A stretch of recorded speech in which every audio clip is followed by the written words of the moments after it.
सभी को सादर नमस्कार। साथियों, आज बहुत ही खुशनुमा मौसम है, सावन की बरसात भी हो रही है और आज अपन एक अलग विषय पर बात करने वाले हैं और उस विषय का नाम है खुला विश्वविद्यालय के बारे में। खुला विश्वविद्यालय में जो कोर्सेज होते हैं उनकी सबसे बड़ी बात है कि वो सभी के लिए खुले हैं, उसमें किसी तरह का कोई बंधन नहीं है। जैसे आप यदि हमारे यहाँ रेगुलर नियमित रूप में पढ़ाई अध्ययन करना चाहें तो उसमें उम्र की बाधा है। इसी तरह जो बच्चियां हैं तो उनको हम अलग से परसेंटेज भी देते हैं। इस तरह अलग अलग प्रकार के कई प्रकार की उनकी लिमिटेशंस हैं, कुछ नियम है जिनकी पालना करना पड़ता है। 75% अटेंडेंस है जो भी होनी आवश्यक है। लेकिन 23 जुलाई 1987 को कोटा में एक खुला विश्वविद्यालय की स्थापना की गई, जिसका 2002 में नाम बदलकर वर्धमान महावीर खुला विश्वविद्यालय रख दिया गया। इसका नाम ओपन रखा। इसका उद्देश्य आप सभी को स्पष्ट कर दिया कि ये सभी के लिए ओपन है। किसी तरह की इसमें उम्र, जेंडर, जाति, धर्म, वर्ग इत्यादि को लेकर किसी प्रकार की बाधा नहीं है। 18 साल से लेकर 100 साल तक का कोई भी आदमी इसमें किसी प्रकार की परीक्षा दे सकता है। यहाँ बहुत सारे स्नातक कोर्सेज भी हैं, स्नातकोत्तर कोर्सेज भी हैं, डिप्लोमा भी हैं, पोस्ट ग्रेजुएट डिप्लोमा भी हैं, सर्टिफिकेट कोर्सेज भी हैं। तो सबसे पहले अपन बात कर रहे हैं स्नातकोत्तर कोर्सेज की। यहाँ वर्धमान महावीर ओपन में लगभग 27 प्रकार के स्नातकोत्तर कोर्सेज उपलब्ध हैं। 27 में से कुछ कोर्सेज हैं जो आर्ट्स कॉमर्स से रिलेटेड है और कुछ साइंस से हैं, अर्थात कुछ एमएससी की, कुछ विषयों में एमएससी की सुविधा भी है। जैसे आप यदि ज्योग्राफी में एमएससी करना चाहें, मैथमेटिक्स में एमएससी करना चाहें, बॉटनी में एमएससी करना चाहें, फिजिक्स में एमएससी करना चाहें, जूलॉजी में एमएससी करना चाहें, केमिस्ट्री में करना चाहें, एमएससी इन कंप्यूटर साइंस में करना चाहें, तो सभी में एमएससी की सुविधा भी उपलब्ध है। और एमए की सुविधा भी है। जैसे आप चाहें कि economics, political science, public administration, Hindi, history, sociology, public ad, psychology, English, Sanskrit, geography, Rajasthani, mathematics, computer, journalism, library and information science इत्यादि सभी प्रकार की विषयों में एमए की सुविधा भी है। एमकॉम की सुविधा भी है। कुछ अलग हटके दूसरे कोर्सेज भी है। जैसे आप चाहें कि एमसीए करना तो एमसीए करने की भी सुविधा उपलब्ध है। आप चाहें MSW, master of social work में कोर्स करना तो उसमें भी 2 साल की पीजी डिग्री की सुविधा उपलब्ध है। एमबीए करना चाहें तो एमबीए की सुविधा भी यहाँ पर उपलब्ध है। यानी लगभग 27 प्रकार के स्नातकोत्तर कोर्सेज उपलब्ध है। आप स्नातक करना चाहें तो भी 13 विषयों में स्नातक की सुविधा उपलब्ध है। आप BSc, MSc, BCom, MCom, BJ, bachelor of journalism, BJ की सुविधा भी उपलब्ध है। यदि कोई जर्नलिज्म में शौक रखता हो, इंटरेस्ट रखता हो तो जर्नलिज्म वाला बच्चा बीजे का कोर्स भी कर सकता है। कोई यदि लाइब्रेरी साइंस में डिप्लोमा करना चाहे, जैसे अभी वैकेंसी निकली है काफी लाइब्रेरियंस की, तो लाइब्रेरियन में यदि कोई रुचि रखता हो तो वह लाइब्रेरियन का कोर्स भी कर सकता है। लाइब्रेरियन का कोर्स बीलिस भी है। बीलिस यानी बैचलर ऑफ लाइब्रेरी साइंस की भी सुविधा है। और जिसने बैचलर ऑफ लाइब्रेरी साइंस कर रखा है वो चाहे तो मास्टर ऑफ लाइब्रेरी साइंस की कोर्स भी कर सकता है। यदि कोई बच्चा कंप्यूटर में शौक रखता है तो वो बीसीए कर सकता है। यदि कोई सोशल वर्क में इंटरेस्ट रखता है तो वह बैचलर ऑफ सोशल वर्क की डिग्री कर सकता है। और सबसे अच्छी चीज, यदि कोई बच्चा एसटीसी किया हुआ है और बीएड करना चाहे तो वो बीएड का कोर्स भी कर सकता है। बहुत सारे बच्चों के मेरे पास फोन भी आते हैं जो बीएड करना चाहते हैं। बहुत सारे एक सर्विस में जो देश की सेवा करके आए हैं वो लोग भी बीएड करना चाहते हैं, उनके भी फोन आते हैं। तो बीएड की सुविधा भी कोटा ओपन वर्धमान महावीर खुला विश्वविद्यालय है, इसमें बीएड की सुविधा भी उपलब्ध है। लेकिन इसकी टर्म एंड कंडीशंस हैं। जो बीएड करना चाहे उसके लिए 3 प्रकार की चीजें उसके पास होनी चाहिए। नंबर 1, उसके बीए में या बैचलर डिग्री जो भी है उसमें 50% होना चाहिए, अर्थात 50% से स्नातक होना चाहिए वो। दूसरा, उसके पास एसटीसी होना चाहिए। तीसरा, वो कहीं न कहीं वर्क करता होना चाहिए, उसके पास अनुभव होना चाहिए। जिसके पास ये 3 चीज हो वो बीएड कर सकता है। बीएड के लिए अप्रैल मई माह में वैकेंसी निकलती है। उस समय आपका प्री टेस्ट होगा और प्री टेस्ट के बाद आप बीएड कोर्स ज्वाइन कर सकते हो। ये प्रारंभ होता है लगभग जुलाई से सत्र, लेकिन उससे पहले आपको प्री टेस्ट पास करना जरूरी है। और प्री टेस्ट के लिए जो मेन एलिजिबिलिटी है कि आप ग्रेजुएशन होना चाहिए और आपके पास एसटीसी या डिलीट या कोई भी इस तरह का सर्टिफिकेट कोर्सेज का डिप्लोमा होना आवश्यक है। तो अपन बात कर रहे थे स्नातक और स्नातकोत्तर कोर्सेज की। इसके अलावा यहाँ डिप्लोमा कोर्सेज भी है। बहुत सारे सब्जेक्ट में पीजी डिप्लोमा की सुविधा भी है। पीजी डिप्लोमा यानी पोस्ट ग्रेजुएट डिप्लोमा प्रोग्राम में। पीजी डिप्लोमा में पीजीडीसीए की सुविधा भी है। पीजीडीजीएन अर्थात कोई PG diploma in Gandhian non violence revolution में भी कर सकते हो। PG diploma in labour law की सुविधा भी है। PG diploma in water resource management, यदि वाटर रिसोर्स का आजकल काफी क्राइसिस चल रही है, वाटर रिसोर्स पर हर जगह बात हो रही है, तो अपने यहाँ पर PG diploma in water resource management में भी सुविधा उपलब्ध है। PG diploma in value education and spirituality, post graduate diploma in guidance and counselling, PG diploma in computer accounting and audit, यानी आप किसी तरह का टेली या अकाउंट से रिलेटेड कार्य करना चाहें तो उसमें पीजी डिप्लोमा की सुविधा उपलब्ध है। तो ये सारे थे पीजी डिप्लोमा। अब कुछ केवल डिप्लोमा की सुविधा भी उपलब्ध है। 9 प्रकार के विषयों में डिप्लोमा की सुविधा है। तो मैंने आपको बताया 27 विषयों में स्नातकोत्तर की सुविधा उपलब्ध है, 13 विषयों में स्नातक की सुविधा है, 7 प्रकार के डिप्लोमा कर सकते हो आप, 7 प्रकार के पोस्ट ग्रेजुएट डिप्लोमा कर सकते हो और 9 प्रकार के डिप्लोमा कर सकते हो। डिप्लोमा किस किस में कर सकते हैं अपन? डिप्लोमा कर सकते हैं हम कल्चरल एंड टूरिज्म में कर सकते हैं, लाइब्रेरी इंफॉर्मेशन साइंस में कर सकते हैं जिसे डी लिस्ट कहते हैं।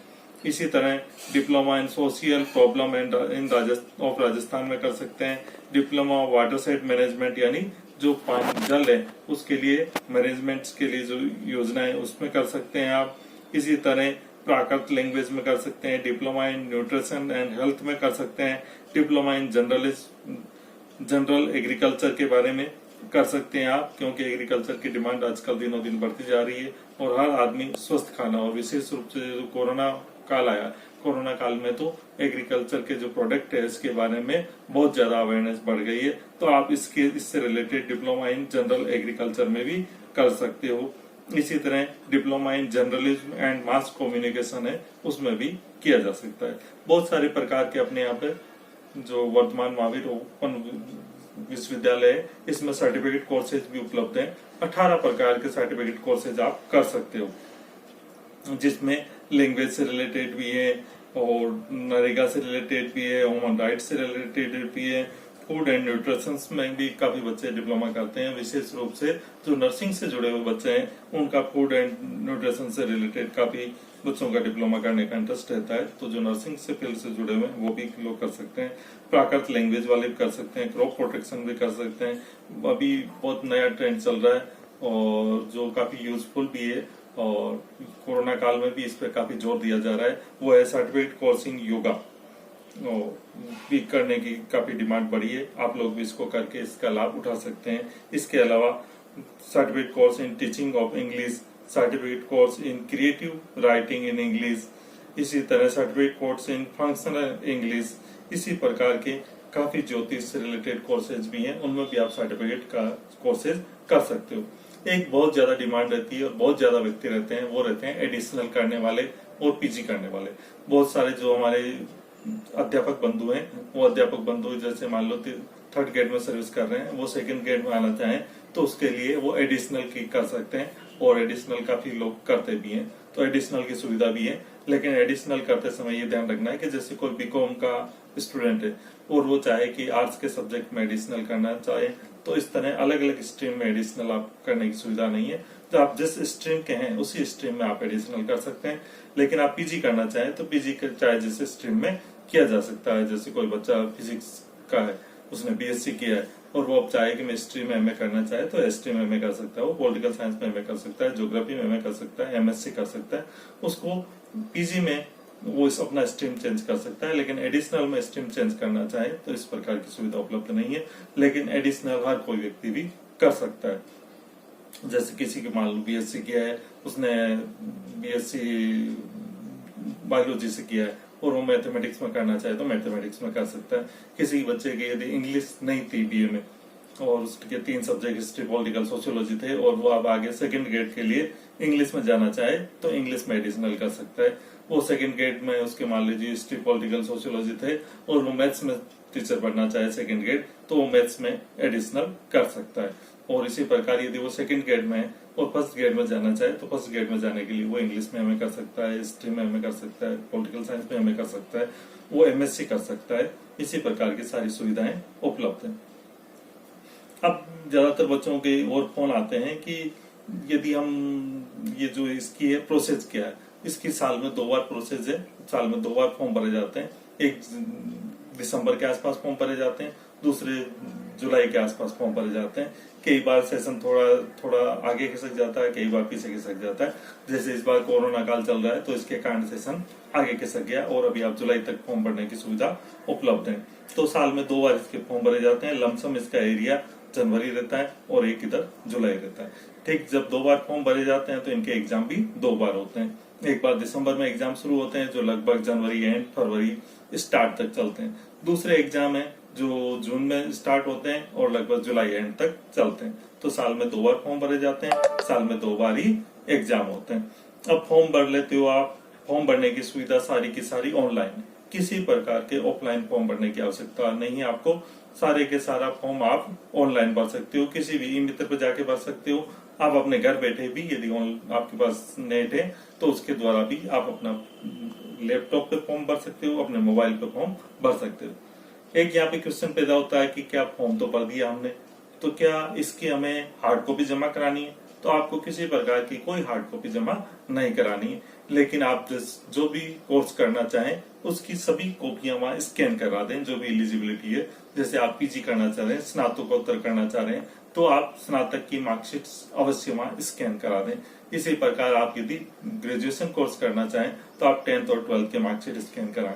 लेकिन इस प्रकार के कोर्सेज भी उपलब्ध हैं जिसमें आपको बिल्कुल आपने कभी कोई पढ़ाई नहीं की है तो भी आप डायरेक्ट 12th करने की भी सुविधा उपलब्ध है, जिसको बिलीप कहा जाता है। उसमें आप सीधा यदि कोई व्यक्ति केवल 18 साल का है, उसके पास न तो उसने पहली क्लास पास की, ना दूसरी क्लास पास की, ना तीसरी कोई क्लास पास नहीं की, तो भी वह डायरेक्ट 12th की परीक्षा दे सकता है।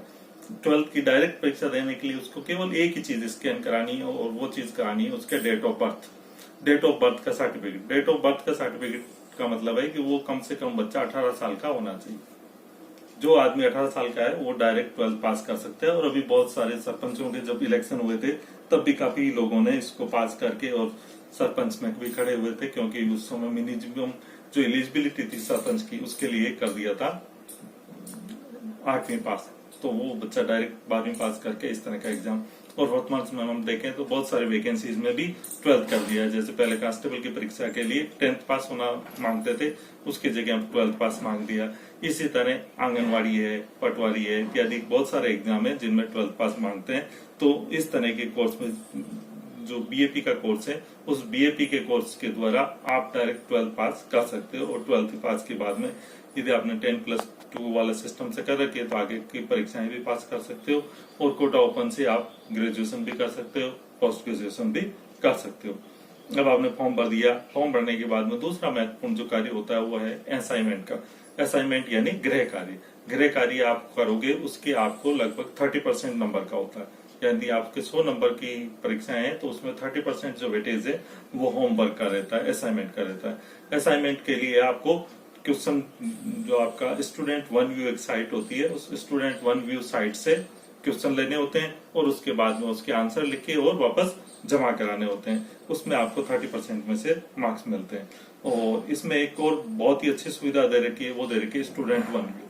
आपको किसी प्रकार की कोई प्रॉब्लम आ रही है तो आप स्टूडेंट वन व्यू साइट पे जाएं, जो हमारी वर्धमान खुला विश्वविद्यालय की साइट है, जिसका नाम है www। कितनी बार W लिखना है? 3 बार। www टाइप कर दिया, उसके बाद टाइप कर दें डॉट, फिर आपको टाइप करना है VMOU। डॉट के बाद क्या टाइप करना है? VMOU। फिर डॉट लगाना है, फिर लगाना है AC और फिर डॉट लगाना है, फिर लगाना है M।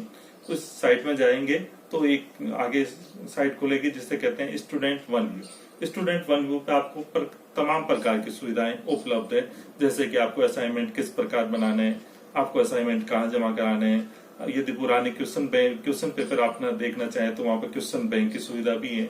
आपको वीडियो लेक्चर भी सुविधा है। यदि किसी टॉपिक में आपको प्रॉब्लम आ रही है तो उस टॉपिक से रिलेटेड आपको वीडियो लेक्चर भी मिल सकते हैं। इसी तरह आपको कौन सी चीज कहाँ जमा करानी है या आपको कहाँ क्या प्रॉब्लम आ रही है, उससे रिलेटेड सारी प्रकार की जानकारियां उपलब्ध है। कई बार हमारे पास प्रॉब्लम ये आती है कि ये तो हो गई आपके असाइनमेंट जमा कराने की बात। इसके बाद बात आती है कि जो बच्चे प्रैक्टिकल सब्जेक्ट लेना चाह रहे हैं, जैसे ग्रेजुएशन में प्रैक्टिकल सब्जेक्ट लेना चाह रहे हैं या फिर वो उसमें आपके पोस्ट ग्रेजुएशन में प्रैक्टिकल सब्जेक्ट लेना चाह रहे हैं, तो उन बच्चों को आप 20 दिन का कैंप लगेगा। ये 20 दिन का कैंप आपके रीजनल सेंटर डिसाइड करेगा कि किस बच्चे का कहाँ लगेगा। उस 20 दिन का कैंप उसको अटेंड करना आवश्यक है। 20 दिन का कैंप अटेंड करने के बाद उसके एग्जाम होंगे, वो प्रैक्टिकल एग्जाम भी उसको देने हैं। तो जो भी विद्यार्थी प्रैक्टिकल सब्जेक्ट ले रहे हैं, चाहे जैसे फिजिक्स में एमएससी करना चाह रहे हैं या ज्योग्राफी में एमएससी करना चाह रहे हैं, केमिस्ट्री में एमएससी करना चाह रहे हैं, बॉटनी में एमएससी करना चाह रहे हैं, उनको 20 दिन का प्रैक्टिकल कैंप है वो अटेंड करना अनिवार्य है। और ये आपको रीजनल सेंटर से मालूम पड़ेगा कि आपका कैंप कब लगता है और कब आपको करना है। तो कैंप अटेंड कर लोगे, उसके बाद एग्जाम दे लेते हो। वो एग्जाम देने के बाद भी कई बार प्रॉब्लम ये आती है कि जो कई बार आपने परीक्षा दी, परीक्षा देने के बाद भी आपने ध्यान नहीं रखा या इन्विजिलेटर ने ध्यान नहीं रखा या मिसप्लेस हो गई कॉपी, तो आपकी प्रेजेंट होने के बाद भी एब्सेंट आ जाती है। तो बहुत सारे बच्चों के एग्जाम के बाद फोन आते हैं कि हमारे एब्सेंट लगे, क्या करें। तो आपको घबराने की आवश्यकता नहीं है। आप एक तो जब परीक्षा देते रहें तब साइन करें, तब ध्यान रखें कि अपने कॉपी का जो नंबर है साइन करने से पहले प्रॉपर लिखें। कॉपी का नंबर लिखा हुआ होगा तो जब भी आपकी प्रेजेंट होते हुए भी एब्सेंट आ गई तो वो चीज ठीक हो जाएगी। आपको जो अटेंडेंस सीट है वो आपको वापस वो जो एग्जाम का सेंटर है वहां पर मेल करनी पड़ेगी, उसके द्वारा इस प्रॉब्लम को भी सोल्व किया जा सकता है। बीएड वाले बच्चों के बहुत ज्यादा फोन आते हैं। तो बीएड वाले बच्चों का जो प्रोसेस है, एक तो उनको एलिजिबिलिटी के बारे में बता दी मैंने चीजें आपको कि 3 चीज होती है। इसी तरह एमबीए वाला बच्चा है, उसके लिए भी है कि उसके पहले प्री टेस्ट होगा। बीएड वाले का भी पहले प्री टेस्ट होगा, उसके बाद उसका सिलेक्शन होगा। एमबीए वाले बच्चे का भी पहले प्री टेस्ट होगा, उसके बाद उसका सिलेक्शन होगा। तो उसके बारे में अब आपको जो अधिकांश समस्याओं का समाधान इसमें लगभग हो जाएगा। और भी कोई समस्या आए तो आप वेबसाइट नोट कर लें, उस पर आप देख सकते हैं। वेबसाइट का नाम है www, 3 बार W लिखना है, उसके बाद डॉट लगाना है, फिर लिखना है VMOU, फिर लगाना है डॉट, फिर लगाना है AC, फिर डॉट, फिर इन। और किसी प्रकार की जो बच्चे परीक्षा दे चुके हैं उनको प्रॉब्लम आ रही है तो वो हमारे मेल कर सकते हैं। मेल एड्रेस है RC, छोटा R लिखना है, छोटा C लिखना है, फिर लिखना है AJM का मतलब अजमेर रीजनल सेंटर वालों के रेफरेंस में बात कर रहे हैं, अभी अपन बात कर रहे हैं जो। फिर उसके बाद में @VMOU, फिर डॉट, फिर AC.in पर आप किसी प्रकार की कोई चीज हो वो मेल कर सकते हैं। Okay, thank you.